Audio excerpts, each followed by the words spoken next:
today we are shifting gears. Usually, when we sit down to talk about Grand Archive, or, really any TCG, we get obsessed with optimization. Oh, absolutely. It's all about the most efficient lines of play, the tightest mana curve, that absolute cutting edge of 1v1 domination. We're counting numbers. But today, today is about to get a little bit chaotic, a little bit divine, and honestly, a whole lot more social. It really is a total paradigm shift. We're not just talking about a new set of cards you can slot into your deck. This is an entirely new way to play the game that I think fundamentally changes the social dynamic at the table. It takes the game from a duel to like a Royal Rumble. Yeah, exactly. From a duel to a battlefield. And I have to give a huge shout out right at the top here to the From Hobbies TCG channel. So if you're listening and you want to actually see these cards we're about to talk about, that's the place to go. For sure. But for now, you've got us to break it all down. And the headline here is the launch of the Pantheon format. Pantheon. Even the name just sounds huge. It does, right. It sounds epic. And it's launching officially on April 3rd, 2026, right alongside the Radiant Origins set. Okay, so our mission today is to really unpack this. We're going to look at how this multiplayer format actually works, why the deck building rules are, well, they're going to drive some people crazy. In a good way, I think. In a good way, yeah. Yeah. And we need to get into what these divine boons actually are and how they change the game. So if you're a learner, maybe you've played Grand Archive for years and you're looking for something fresh, or maybe you're just TCG curious, this is for you. We're breaking down how a competitive game successfully pivots to a social experience. Let's do it. So let's unpack this. What exactly is Pantheon? Because when I hear multiplayer format, I just picture a messy board state where no one knows whose turn it is. Well, it can be messy, but it's design chaos. The official announcement defines Pantheon as a casual multiplayer game format designed for 3 to 4 players. Okay, so right away, the vibe changes. It's not me versus you. It's a circle. It's a party. It's a free-for-all. That's the key phrase they're using. In a standard duel, one person wins, one person loses. Here, the objective is to be the last champion standing. But getting there is a whole different ballgame. You can't just tunnel vision on one person. No, because if you spend all your resources to take out player B, player C is just going to roll right over you. Right. It brings politics into it. And the flavor text really leans into that whole theme. It says the gods themselves intervene. That's the twist. In a normal game, it's just your deck versus mine. In Pantheon, the game itself is almost a participant. The players are granted these divine boons and extraordinary abilities. The setting is cool, too. We're not in some generic battlefield. No, we are in the home world. The lore says this is a land where gods and angels walk alongside mortals, all during a beloved festival. So it's less of a war and more like a gladiatorial exhibition. Exactly. The gods are watching from the stands, eating grapes, and maybe throwing a lightning bolt down to keep things interesting. I love that. It really shifts the why from pure competition to just creating a great story at the table. But let's get into the mechanics. Divine boons sounds cool, but what does that actually look like? Right, this is the meat of the format. In a standard game, everything comes from your main deck or your material deck. In Pantheon, every player has a specific section called the Pantheon. And that's separate from your main deck. Correct. Your Pantheon is made up of exactly 2 cards. One lesser boon and one greater boon. Okay, and these aren't cards you have to hope to draw into. No, and that's the key. They sit outside the normal flow of the game, but you have access to them. And we have a few examples of the greater boons that have been revealed, and they are wild. Yeah, let's look at the greater boon of show. This just screams control player. Oh, for sure. It's a classic consistency engine. It's a cleric spell, cost 2. But notice the text right on the card, level locked 2. Level locked. Let's break that down for people. That means you can't just fire this off on turn 1. Exactly. Your champion has to level up to level 2 or higher to activate it. It stops the game from getting out of hand too early. Makes sense. But the effect is so good for a long game. First, you draw a card when you gain it. Simple value. It replaces itself. Can't argue with that. But the passive ability is the real power here. At the beginning of your recollection phase, Glimpse 2. Okay, so recollection phase is the start of my turn, before I even draw. Right. And Glimpse 2 means you look at the top 2 cards of your deck. You can put any of them into your graveyard and the rest back on top in any order you want. So you're just filtering out bad draws every single turn. Precisely. You're smoothing out your draws. In a long 4-player game, that tiny advantage every single turn adds up to something huge. You're never really stuck with a bad hand. That feels very safe. Very reliable. But then you have something like the Greater Boon of Luxera. This one looks, well, it looks mean. It is the fun police.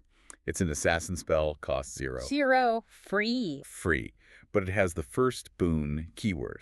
This means you reveal it at the very beginning of the game, before anyone even takes a turn. Wow. So you just slap it on the table right away. You do. And the text says you choose a non-champion, non-regalia card name. Any card name in the game. Any valid card. Then, the next time an opponent activates a card with that name, you draw 2 cards and recover 3. Recover 3, so you're healing. But wait, there's the catch. There's the kicker. You can't generate cards with the chosen name. So, if I play Luxera and I name, let's say, Fireball, I can't use Fireball either. Exactly. You are banning a card for yourself to punish everyone else. It's a deterrent. It's immense political leverage. You can just stare at someone and say, don't you dare play that combo piece. You can, but the trade-off is real. You can't name a staple card if your own deck needs it. It forces you to know the meta, or at least your friends' decks. It's brilliant. That's a layer of psychological warfare before turn 1. So what about the third one? The Greater Boon of Enki. Sounds like a token strategy. It is. It's for players who love to flood the board. Cost 3, level lock 2, also a cleric spell. You draw a card when you gain it. Seems pretty standard. Right, a little sweetener. But the effect is, whenever you summon 1 or more tokens with reserve cost 1 or less for the first time each turn, summon a copy of one of those tokens. Free units. Free units. In a game where your actions are limited, just getting a second body on the board for free is. Yeah. It's just pure value. It screams, go wide. Overwhelm them with numbers. So we've got consistency, politics, and aggression. It really seems like these boons are designed to support specific archetypes. That's the whole idea, I think. They want you to build around them. They are the centerpiece of your strategy. Speaking of building, the deck construction rules are also very different. Yes, and this is the part that I think is brilliant for a casual format. Pantheon uses the singleton rule. Right, Highlander. There can be only one. Exactly. Your main deck can't have more than 1 copy of any card. So no more running 4 copies of your most broken spell to make sure you draw it. Correct. And that changes everything. In competitive play, you build for redundancy and consistency. In singleton, you can't guarantee anything. So does that just make the game more random? It creates variance. It creates those aha moments. Because you can't rely on the same play patterns, you have to adapt. It makes every game feel different. It forces you to be creative. Exactly. You have to pivot. And the deck sizes are still pretty big. The main deck is no less than 60 cards. 60 unique cards, basically. And the material deck is no more than 12. So you really have to dig deep into your collection. You start looking at cards that weren't quite good enough for competitive and find a new home for them. I see there's a different ban list, too. That makes sense. It has to. Some cards that are fine in 1v1 would just be completely broken in multiplayer. And some cards are even printed just for this format. Yeah, and they have a visual indicator, a little Pantheon flag on the bottom right corner of the card. If it has that flag, it's only legal in Pantheon. That's a smart way to do it. It keeps the tournament scene clean while letting the casual scene go a little nuts. It's creating a safe space for high-power, chaotic fun. Okay, so I'm sold. But building a 60-card singleton deck from scratch sounds intimidating. What are my options? Well, they're making it really easy to get into. On April 3rd, 2026, they're releasing 4 pre-constructed decks. The Radiant Origins Pantheon decks. RDOPD, yeah. Let's just call them the Pantheon decks. Good call. So what's the lineup? Who are our champions? We have 4 distinct options. First up is Lorraine, Spirit Ruler. Lorraine is a classic. Spirit Ruler sounds interesting, though. Maybe some graveyard stuff. Then there's Xander, Blinding Steel. Xander's always the aggressive one. I bet that's the rushdown deck. Seems likely. Then we have Arizona, Astral Zenith. That sounds very big spells. For sure. And finally, Kong Ming, Fel Eidolon. Fel Eidolon definitely sounds a bit darker. Maybe a Warlock or Necromancer vibe, some debuffs or sacrifice mechanics. And these are complete, ready-to-play decks. What's in the box? I see the MSRP is listed at $39.99 USD. For that price, it's a solid deal. You get the 60-card main deck, the 12-card material deck, and crucially, the lesser and greater boon cards are included. So you can literally just sit down and play. No extra purchases needed. Exactly. And for the collectors, there's always a chase. A chance for a randomly inserted foil extended art champion card. Ooh, nice. So you might pop open your Xander deck and find a shiny full art version. It adds that little bit of fun to the unboxing. But the real value is that these decks are presumably balanced to play against each other. That's a huge selling point. You can just buy the set of 4, invite 3 friends over, and you have a game night ready to go. It lowers that barrier to entry so much. And the flavor text on these boxes connects back to the lore, talking about champions, remembering the reason why they dared to reach for godhood. So it's framing the game not just as a fight, but as a step in their journey. It is. It even asks, will they notice the shadows encroaching upon the peace they hold dear? Shadows encroaching. A little hint for the future, maybe? Could be. Yeah. It tells us this festival isn't just a party. It's a training ground for something bigger. I love that. So, to recap for everyone listening, we have Pantheon launching April 3rd, 2026. It's 3-4-player multiplayer. Singleton rule 1 of each card, so every game is different. And it introduces boons, these unique powers that define your strategy, whether you're filtering your deck, copying tokens, or just messing with your friends. And you can get right into it with pre-con decks for Lorraine, Xander, Arizona, and Kongming. It really feels like Grand Archive is expanding its identity. I agree. It's a recognition that TCGs are a social medium. They're giving rules and structure to that kitchen table fun that so many people love. And again, I have to say it, if you want to see these cards, the artwork, the boons...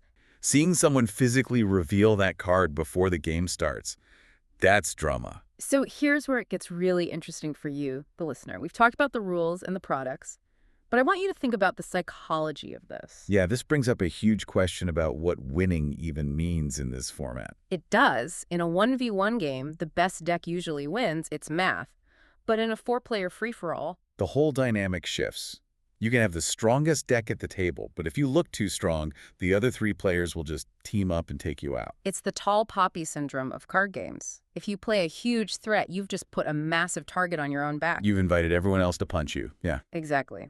So does winning in Pantheon become less about having the strongest cards and more about your ability to negotiate? It's pure politics. And think about that Luxera first boon. You name a card before the game starts. That is an act of aggression. You're signaling to the table. Right. You're saying, I am worried about that card, or I am coming for that player. You are setting a narrative. Or maybe you're trying to deflect, hey guys, watch out for him. He's the one with the card I had to ban. So the provocative thought I'll leave you with is this. In a format where gods intervene and multiple opponents exist, is the most powerful card in your deck, actually. Your voice. Ooh, that's a good one. Can you talk your way to victory while the gods watch? I guess we'll find out on April 3rd. Thanks for joining us into the Pantheon. Happy shuffling. And we'll see you in the home world.